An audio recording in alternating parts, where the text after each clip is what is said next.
you hear good things.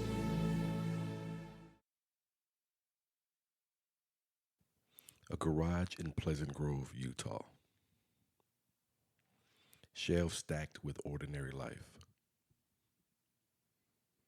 Boxes labeled and unlabeled. And just like in any garage in suburban America, the seasons are reduced to storage. A man sets a box on the concrete and pulls at the tape. The smell arrives first.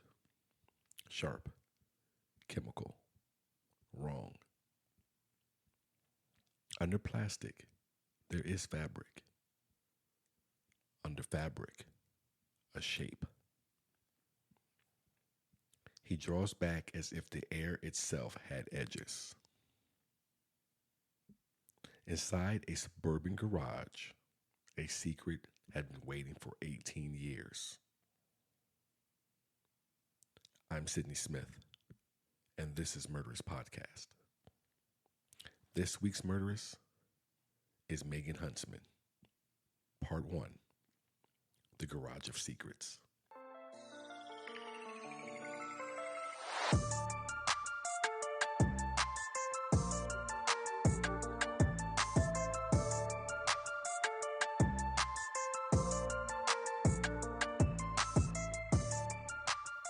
Pleasant Grove, Utah, spring of 2014. A city of about 35,000, tucked in the foothills south of Salt Lake. A quiet, mostly Mormon suburb. Lawns trimmed, garages packed like closets. The kind of neighborhood where nothing unusual is expected to happen. On this weekend, Darren West is home. He's just been released from federal prison after serving more than 8 years on meth charges. He's back at his parents' house, the house he once shared with his wife, Megan, and their 3 daughters. The house where, one day soon, he hoped to move back in. But first, there was work to do. The garage was stacked full. A decade's worth of boxes and storage pressed into shelves. The family came to help him clean it out. There's nothing remarkable about this kind of day. Just clutter, dust, the sound of tape being peeled from cardboard. Until a single box came down. It was small, white, taped shut. Darren pulled it open. A smell lifted out. Not like anything in storage. It was sharp and it was chemical.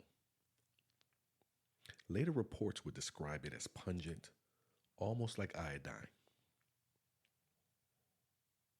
There was no smell of decomp. Just chemicals strong enough to catch in the throat.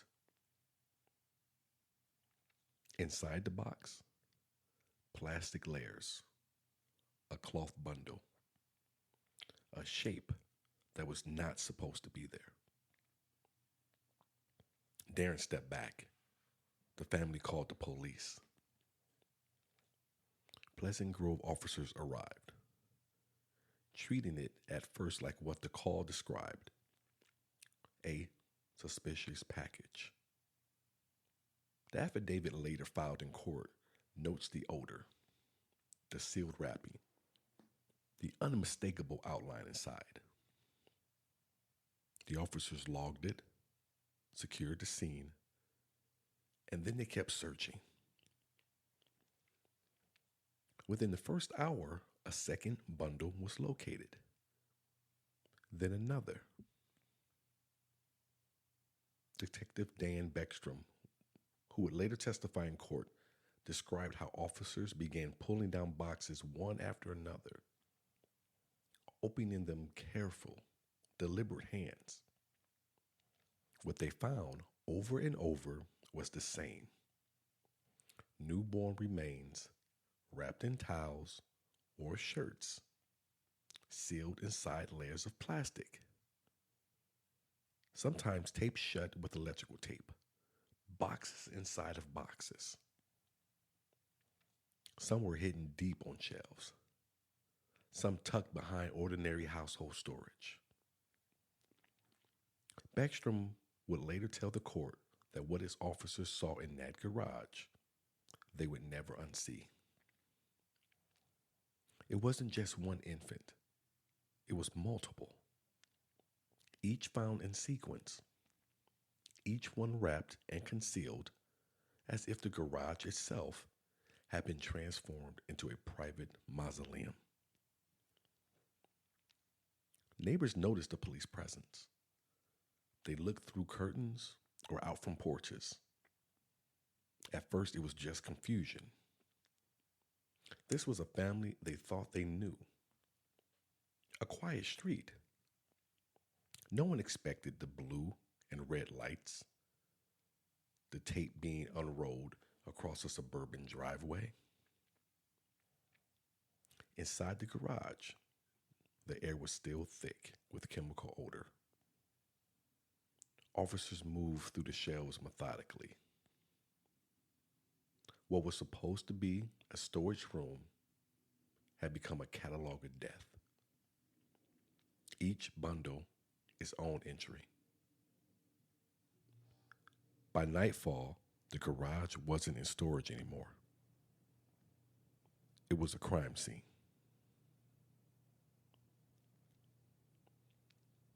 Megan Huntsman was born in 1975. Her mother later described her as tiny, quiet, a daughter who preferred to keep things to herself. In Pleasant Grove, that kind of personality fits in easily. A mostly Mormon suburb where privacy wasn't questioned, where shyness could look like modesty, and modesty was often praised. But the qualities that once made her seem gentle and reserved would, in adulthood, become something else. A capacity for secrecy so deep that it could swallow whole years of her life. As a teenager, Megan became pregnant. She was still in high school when she made the choice that would set the course of her adult life. She married Darren West at just 18. In 1990s Utah, that kind of story wasn't rare. A young couple trying to make the best of what had arrived too soon. But for Megan, that decision carried her out of adolescence and into marriage before she ever had the chance to learn how to stand on her own.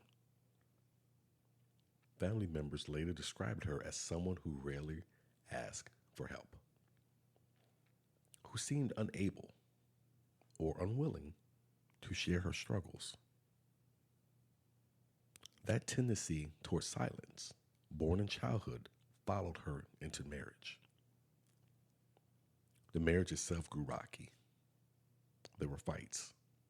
There was depression, described by her defense later as chronic, long-standing depression. And then there were the drugs. Methamphetamine entered the home. And as detectives and prosecutors would later say, began to reorder Megan's life. Addiction has a way of creating its own world. Everything narrowed to feeding the habit, hiding the habit, and protecting the habit from outside view. Depression isolates. Addiction isolates. Together, they do something worse. They teach silence. They train a person not only to conceal their shame, but to conceal everything. Neighbors later said they sometimes noticed Megan's body changing. Weight gain, weight loss, back again. But no one asked. In a community like Pleasant Grove, people were more likely to assume stress or poor health or the quiet toll of a difficult marriage. Pregnancy wasn't the first thought. And Megan, reserved and withdrawn, was not someone others pressed with personal questions. That divide between surface Pleasant Grove and hidden Megan widened over the years. To the outside world, she was a mother of 3 daughters, a woman who kept to herself but still managed to seem dependable enough to watch neighbor kids. Inside her own walls, the story was very different. The Megan her family later called the Megan of yesterday wasn't a monster in their eyes. She was a woman who had learned early to keep her struggles private and who carried that secrecy into adulthood until it consumed her life. Secrecy, once learned, can become survival. And for Megan Huntsman, survival depended on silence. Between 1996 and 2006, Megan Huntsman gave birth to at least 6 children inside her Pleasant Grove home. Each of them lived only minutes. Each of them died by her hands. The timeline is not a clean ledger. These weren't yearly births. They stretched over a decade, weaving themselves between ordinary family life. But detectives and prosecutors eventually pieced together a pattern. In the late 1990s, Megan was still in her early 20s. 2 children had already been born to her and Darren, healthy, alive, before the meth had fully taken root in their marriage. After those pregnancies, things began to change. Addiction crept in. Secrecy deepened. And in that silence, the killings began. One infant after another was delivered in private. No hospital. No relatives waiting in the next room. No birth certificates. These babies entered the world in silence, and within moments, that silence became permanent. The method itself repeated across a decade. Megan told investigators she smothered or strangled her newborns, often with her hands. Her thumbs pressed against their throats until the struggle stopped. Only later, at her sentencing, did another detail surface. Detective Beckstrom testified that she admitted once using a hair tie just to be sure the child would not survive. The words in court were clinical because they had to be. The act they described was not. After each infant's life ended, Megan followed the same grim routine. She wrapped the body in whatever was at hand. Sometimes a towel, sometimes a t-shirt. Then came layers of plastic, sealed tight. In some cases, she bound the bundle with electrical tape. When the wrapping was complete, she carried that small baby to the garage. There, among boxes of clothes and decorations, she placed it inside another box and slid it onto a shelf. Over the years, the garage filled with these hidden packages, ordinary storage on the outside, with a ghastly secret within. Investigators in 2014 opened those boxes one by one. But for Megan, it had happened in real time over the years. Christmas decorations in one box, children's clothes in another, and then a box that held something far more terrible. The garage became this terrible assembled type of repetition. Birth, death, wrapping, storage. And yet, inside the house, 3 other children lived. Her first 2 daughters were born before meth held her fully. They survived. A third daughter was born in the early 2000s in the midst of this hidden pattern. She lived for one reason. Her pregnancy had been visible. People knew. Megan could not hide her. And visibility, in this case, meant survival. That contrast is chilling. 3 daughters alive in daylight, playing, laughing, eating dinner, while in the garage, the boxes multiplied. 6 infants silenced within minutes of being born. When asked why she did it, Megan's explanations never settled to anything that made sense.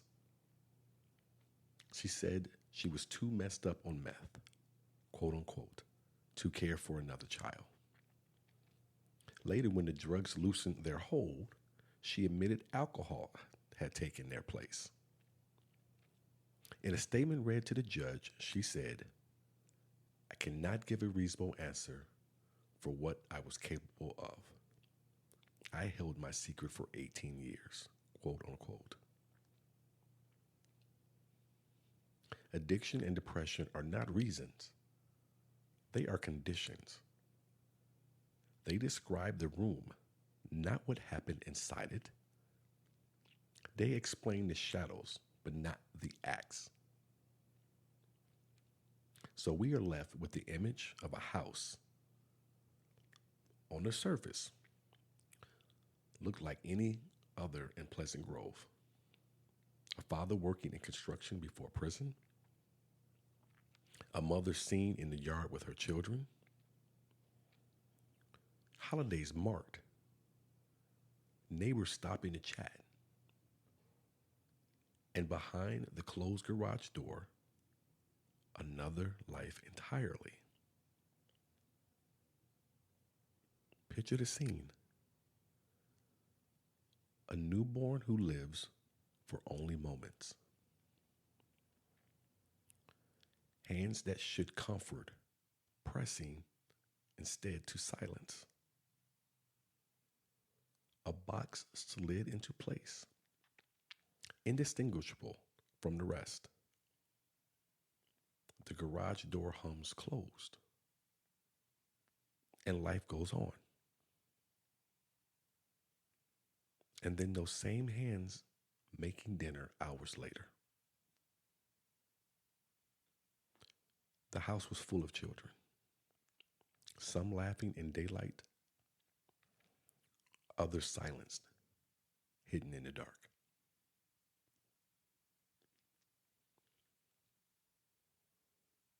That April, after the first discovery, Megan sits in an interview room with Pleasant Grove detectives. She tells them the baby was stillborn, born in secret after her husband went to prison. She says she panicked, didn't know what else to do, and hid the body. It is a fragile explanation, but still an explanation. Detectives write it down. Then their radios crackle with news from the garage. A second infant has been found. Her story cannot hold. What began as a claim of one stillbirth begins to collapse. As the night stretches on, officers outside open box after box. Inside the interview room, Megan's voice falters. She admits the truth, that it wasn't one child, it was 6. 6 newborns, each born alive, each killed within minutes of entering the world. Detectives would later testify that she admitted this. But she didn't do it with any type of defiance.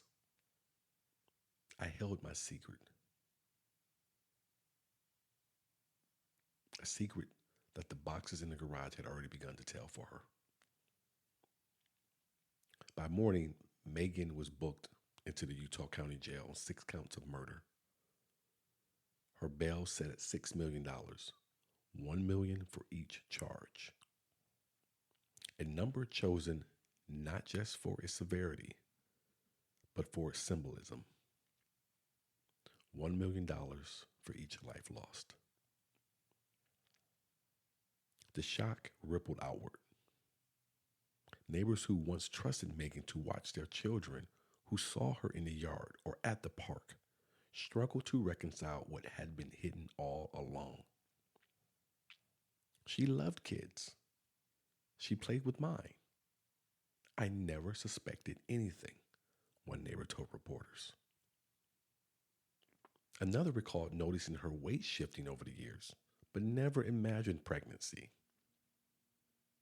Pleasant Grove was the kind of town where you didn't ask, and so no one did.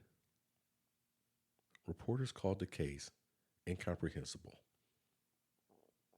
Utah's governor echoed that word, saying the mind could not grasp a crime like this in a quiet suburb, behind a garage door that opened and closed like any other.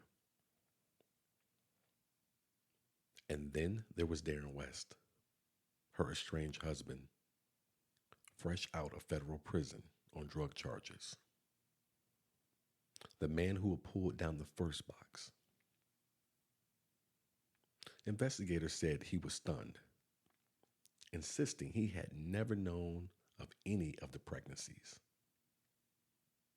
DNA would later confirm he was the father of all 7 infants found, including the one believed stillborn.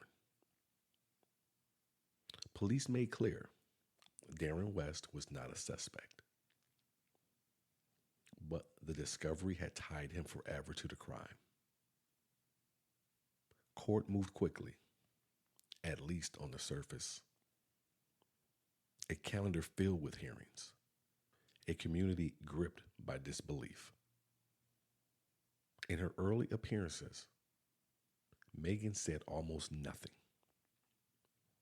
Shackled, eyes down, she offered no real defense. But she didn't need to. Those babies, those poor babies, had already spoken, and they spoke louder than she ever would.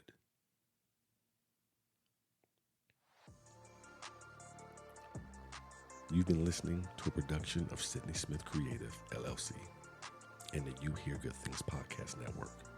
All rights reserved. For more true crime stories that stay with you, follow Murders Podcast on your favorite platform. Join the quiet community for early access, bonus content, and deeper cuts. Until next time, stay curious, stay cautious.